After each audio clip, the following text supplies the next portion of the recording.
In the hallowed halls of Port Charles, where drama unfolds daily and lives hang in the balance, no storyline has touched viewers quite like the real-life battle, now facing one of daytime television's most beloved stars, Tristan Rogers, the man who has breathed life into super spy Robert Scorpio for over 4 decades, finds himself confronting his most formidable opponent yet. At 79 years old, Rogers embodies the very essence of resilience that has made his character an icon. Since December 1980, when he first stepped into Robert Scorpio's shoes, he has weathered countless fictional storms, survived presumed deaths, and returned from the brink more times than any ordinary mortal should. But this battle is different. This one is real. The shocking return that stopped Port Charles.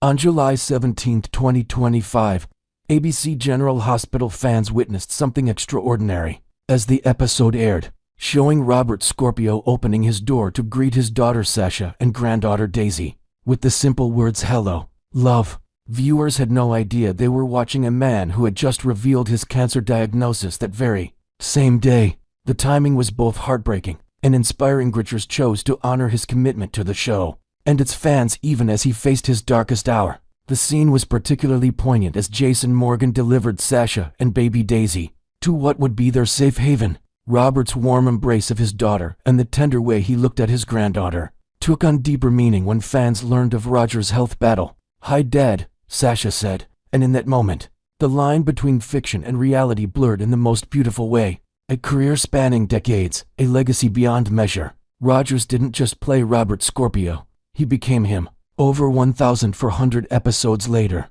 the Australian actor has woven himself into the very fabric of ABC General Hospital's DNA. His involvement in the legendary Luke and Laura storyline, whose 1981 wedding drew 30 million viewers and remains the highest-rated soap opera episode in American television history, cemented his place in daytime television immortality. The character of Robert Scorpio has been presumed dead more times than any reasonable person should survive. Yet Rogers kept bringing him back with the same passion and dedication that marked his very first appearance. From police commissioner to district attorney, from spy to father, Robert Scorpio evolved because Rogers refused to let him become static. Robert Scorpio first stormed into Port Charles in 1981, a dashing Australian spy with a knack for unraveling international intrigue. Played masterfully by Rogers, Robert became synonymous with adventure, romance, and family loyalty. Over the years, he's faced down villains like the Casadinis, reunited with long-lost daughters, and even returned from the presumed dead more times than fans can count. Rogers' dedication spans over 4 decades, with stints on the show interrupted only by brief hiatuses, always pulling him back to the role that made him a household name.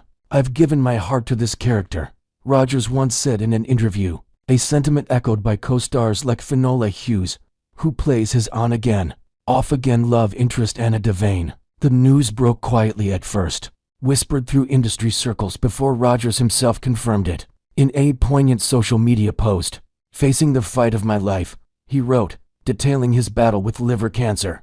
Fans were stunned, but the real gut punch came weeks later. Rogers had undergone a high-risk surgery aimed at removing the tumor. Sources close to the actor reveal it didn't go as planned. Complications rose, and the procedure failed to eradicate the cancer. Now, at 79, Rogers' condition is described as precarious, with doctors emphasizing that time is not on his side. "He's a fighter, just like Robert," one insider shared. But this is the toughest enemy he's ever faced. As ABC General Hospital navigates this real-world crisis, the show's writers are poised to weave it into the fabric of Port Charles' ongoing drama, creating a storyline that's as emotional as it is riveting. Imagine the scene. The episode opens with Robert Scorpio in his familiar WSB office, poring over case files when a sudden wave of pain hits him. He clutches his side, dismissing it as just a twinge to a concerned Anna, who's been by his side through thick and thin. But viewers know better. This is no mere plot device. As the weeks unfold, Robert's health deteriorates subtly at first, mirroring Rogers' own struggle in a way that honors the actor without exploiting it. As Robert's condition worsens, the show builds to a crescendo of farewells and revelations. A surprise visit from Luke Spencer, Robert's old rival turned friend, brings levity amid the sorrow. "You old dog, beating death again," Luke quips, but his eyes betray the fear. The episode teases a bucket list adventure. Robert, against medical advice, embarks on one last mission to expose a shadowy threat to Port Charles, pulling in allies like Sonny Corinthos for a crossover of crime and espionage. Yet, the heart of the arc lies in quiet moments: Robert reading to his granddaughter Emma, sharing stories of his spy days, or a tender dance with Anna under the stars. These scenes underscore Roger's real-life contributions, his 79 years of grit and grace poured into every line. Fans speculate wildly: will Robert miraculously recover, echoing soap miracles? Or will his exit be a poignant goodbye, perhaps fading into the sunset with Anna, leaving a legacy for the next generation? The uncertainty keeps viewers tuning in, episode after episode. Social media buzzes with Robert Scorpio campaigns, fan art, and theories. Co-stars have shared tributes, with Hughes posting, "Tristan is family. His spirit fuels us all," as Rogers fights in real life. ABC General Hospital transforms pain into powerful storytelling, reminding us why soaps endure. They reflect our lives, our losses, our unbreakable bonds. In Port Charles, as in reality, time is fleeting. But for now, Robert Scorpio lives on, a testament to Tristan Rogers' enduring legacy. Will he defy the odds? Only the next episode will tell. Stay tuned, the drama is just beginning. Next, we will dive into the thrilling revelation surrounding Britt's shocking return from the grave, and why it echoes the pitfalls of Lucky's comeback in ways that have fans on edge. In the ever-twisting world of Port Charles, devoted viewers of General Hospital have finally received the bombshell confirmation they've been whispering about. The enigmatic woman resembling Britt Westburn is indeed the real deal, miraculously alive after her presumed demise. This resurrection isn't just a simple plot twist. It's layered with intrigue as Britt navigates her secretive existence, far from the familiar chaos of her hometown.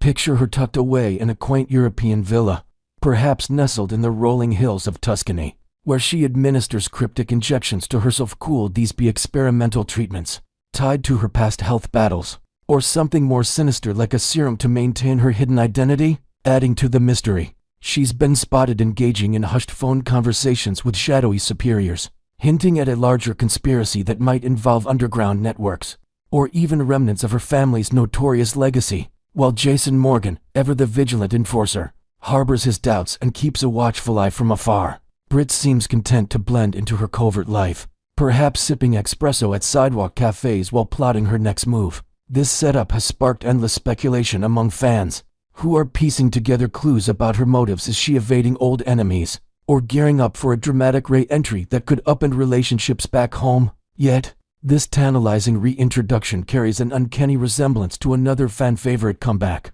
that left many disappointed, stirring up flashbacks to Lucky Spencer's prolonged absence and eventual return. Remember the buzz when word spread that Lucky was making his way back to Port Charles? The anticipation was electric, with longtime followers eagerly awaiting his reunion with family and friends.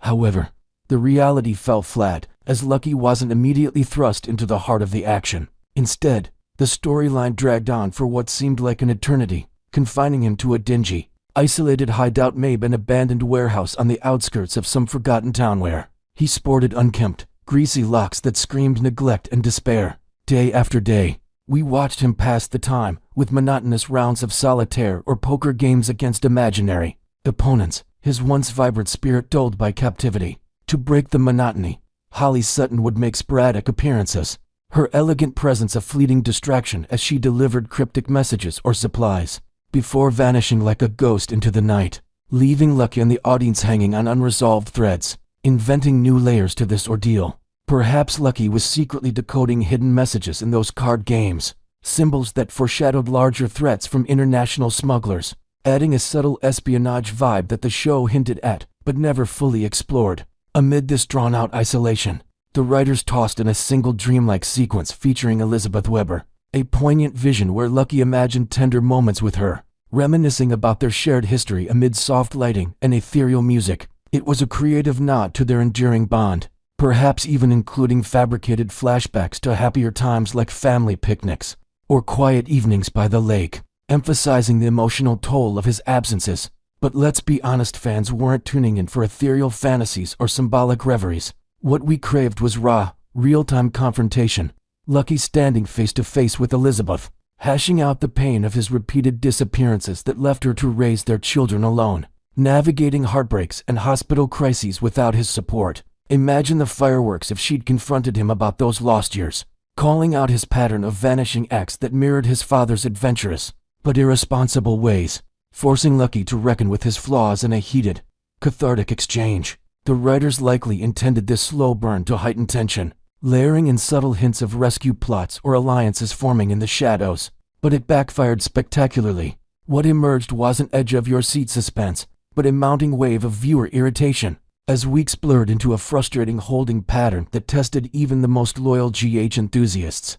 By the time Lucky finally stepped foot back in Port Charles, his demeanor had shifted to one of detached coolness, almost as if the ordeal had stripped away his passion, leaving him indifferent to the very relationships that defined him. This apathy extended to invented subplots, like brushing off concerned questions from his siblings or half-heartedly engaging in police work, which only amplified the sense of a missed opportunity. Fans speculated that behind-the-scenes scheduling conflicts with the actor might have influenced this rushed resolution, but on-screen, it felt like a letdown, robbing the storyline of the emotional payoff it deserved. Now, fast forward to Britt's current arc, and it's impossible not to spot the eerie parallels.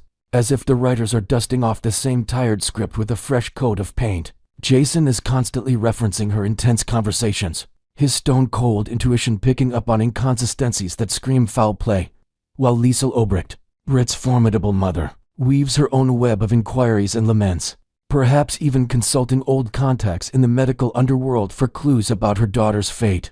These discussions are peppered throughout episodes, building a chorus of speculation that teases the big reveal. Britt is alive and well, orchestrating from the shadows. To flesh this out, imagine added details like Jason poring over grainy surveillance footage from European airports, or Liesl discovering a misplaced locket that once belonged to Britt, igniting her maternal instincts into overdrive. The intent seems clear, stoking excitement by letting the audience in on the secret, while the characters remain oblivious, perhaps even throwing in red herrings like lookalike imposters, or forged documents to keep things spicy. However, there's a growing fear among the fanbase that this approach is repeating history's errors, much like Lucky's mishandled return. If Britt's stint back in the spotlight is meant to be short-lived, it's a whirlwind arc wrapping up loose ends from her Casa Dini connections, or a quick reconciliation with former flames, than squandering precious screen time on this elaborate cat-and-mouse game across continents could sour the entire experience. Envision the potential. Instead of hiding in Europe, Britt could burst into Port Charles unannounced, injecting chaos into ongoing dramas like the hospital's latest scandals or family feuds, allowing for immediate, high-stakes interactions that deliver the satisfaction fans deserve. By prolonging the mystery with vague calls and solitary injections, the narrative risks alienating viewers who want substance over suspense, turning what could be a triumphant revival into another exercise in patience testing delays. As GH continues to evolve, let's hope the powers that be learn from past stumbles and give Britt the dynamic, integrated return she duetrally merit, steering clear of the frustration that marred Lucky's homecoming. Next, we will delve into the mounting tension in Port Charles, as Willow Corinthos grapples with the explosive secret that could shatter her world. In the bustling undercurrents of Port Charles, where alliances shift like shadows and hidden truths bubble just beneath the surface, ABC General Hospital is priming viewers for a week of high-stakes drama centered on Willow Corinthos. This resilient yet tormented character finds herself at a crossroads, tormented by the weight of her impulsive decision to kidnap little Daisy Corinthos Gilmore. During the chaotic fireworks of July 4th, imagine the scene. Under the cover of patriotic explosions and festive crowds at the local park, Willow, driven by a storm of betrayal and heartache, whisked away the innocent child as a desperate bid for revenge against those who had wronged her. Now, as she tiptoes toward a tentative peace with her husband Michael Corinthos, the specter of confession looms large. Specifically, whether she'll unburden her soul to the ever-reliable Harrison Chase, a man whose badge and heart pull him in conflicting directions. Unbeknownst to Willow, both Michael and his uncle Drew Quartermain are already connecting the dots, their suspicions fueled by a trail of inconsistencies from that fateful night, including eyewitness accounts of a mysterious woman in a hooded jacket near the family picnic area, and unexplained gaps in Willow's alibi. Drew's own manipulative machinations, which once stripped Willow of her precious children Wiley and Amelia through deceitful custody, battles and fabricated evidence, continue to cast a long shadow. amplifying her guilt and threatening to derail her fragile path to marital harmony.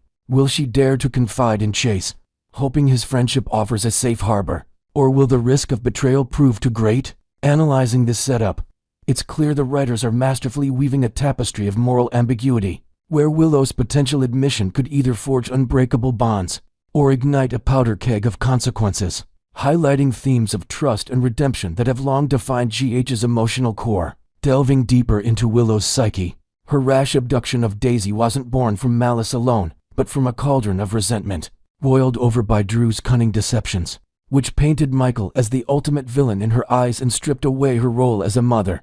Picture Willow in those heated moments leading up to the act, pacing her dimly lit apartment, replaying Drew's whispered lies about Michael's supposed infidelities and financial schemes that endangered their family, her hands trembling as she plotted a way to make him feel the same gut-wrenching loss. This haunting choice still echoes through her days, manifesting in sleepless nights and furtive glances over her shoulder, while the online GH community buzzes with speculation on platforms like Facebook. Fans are dissecting every angle, with one vocal commenter predicting a dramatic fallout where Michael clings to his grudge, potentially pushing Willow straight into the waiting arms of Drew, once more perhaps envisioning steamy confrontations in the Quartermain stables, or late-night rendezvous at the Metro Court, reigniting old flames amid the chaos.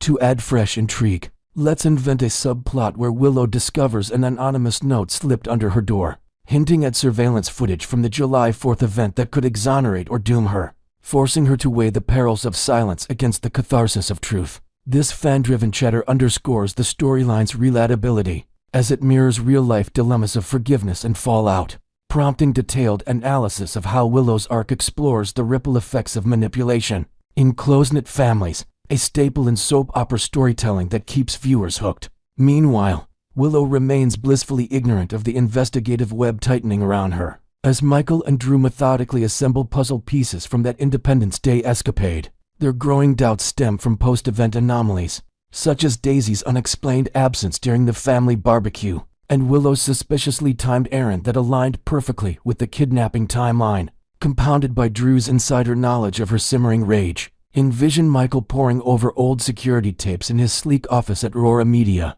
his brow furrowed as he spots a familiar silhouette, while Drew, ever the opportunist, feeds him half-truths to steer suspicion her way without revealing his own culpability. Chase, with his keen detective instincts honed from years on the Port Charles PD beat, has picked up on Willow's palpable distress, perhaps noticing her fidgety demeanor during a casual coffee meetup at Kelly's Diner, where her eyes dart nervously and her coffee grows cold untouched. The question burning in fans' minds is whether Willow will crack under the pressure and spill her secret to him, banking on their shared history of a whirlwind marriage and lingering affections to ensure his loyalty. In analyzing this dynamic, the narrative cleverly contrasts Chase's professional oath with personal ties, creating a layered conflict that echoes classic GH tropes of divided loyalties, where a single confession could pivot the entire power structure within the Corinthos and Quartermain clans. Chase's predicament adds another riveting layer, as his dual roles as a steadfast friend and an upright police officer collide head-on.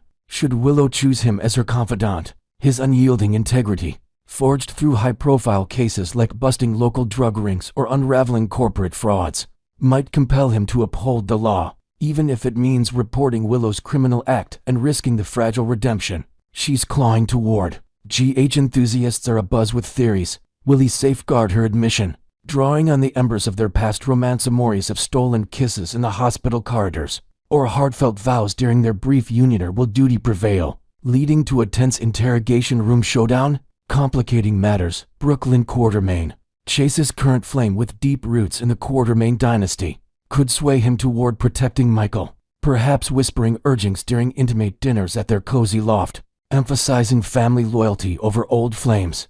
Inventing a new element. Imagine Chase stumbling upon a misplaced diary entry from Willow that alludes to the kidnapping, heightening his internal tug-of-war and forcing him to confront suppressed feelings from their ex-spousal days. This setup invites analysis of ethical quandaries and law enforcement characters, a recurring motif in GH that amplifies tension by pitting heart against honor, potentially fracturing relationships and exposing vulnerabilities in unexpected ways. The complexity escalates for Chase, as concealing Willow's bombshell could erode his professional standing and personal trustworthiness, especially in a town where scandals spread like wildfire. If he bends the rules, it might not only jeopardize his badge and vision, a stern reprimand from Commissioner Jordan Ashford, or an internal affairs probe, but also strain his home life, with Brooke Lynn's unwavering allegiance to Michael creating friction, perhaps culminating in heated arguments over candlelit tables where accusations of favoritism fly. Willow's confession could thrust him into a moral minefield,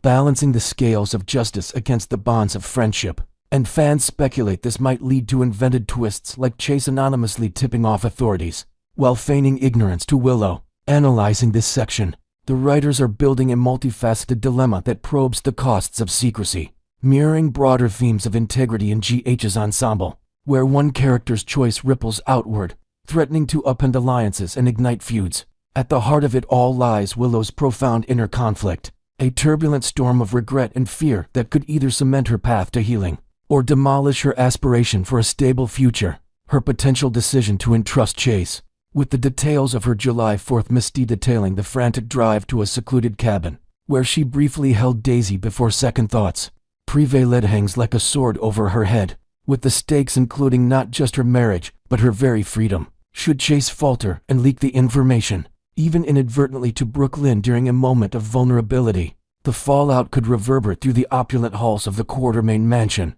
sparking explosive confrontations like a family dinner devolving into shouts and shattered china. While Willow's journey toward redemption feels earned, given her history of overcoming leukemia and emotional traumas, Drew's lingering leverage, perhaps a hidden recording of her plotting the act, looms as a wild card that could broadcast her crime to the world, derailing any hopes of forgiveness. To enrich this, let's add a fictional therapy session where Willow confides partial truths to a counselor, unknowingly setting off a chain of events that draws Michael closer to the truth. This climactic build-up analyzes the fragility of second chances in GH, emphasizing how buried secrets inevitably surface, testing characters' resilience and viewer investment. As the drama unfolds, stay tuned to ABC General Hospital for the latest twists in Willow's saga. Will her secret remain buried, or will it erupt and reshape the lives of everyone involved? For more spoilers and in-depth discussions, keep checking back with us, and drop your predictions in the comments.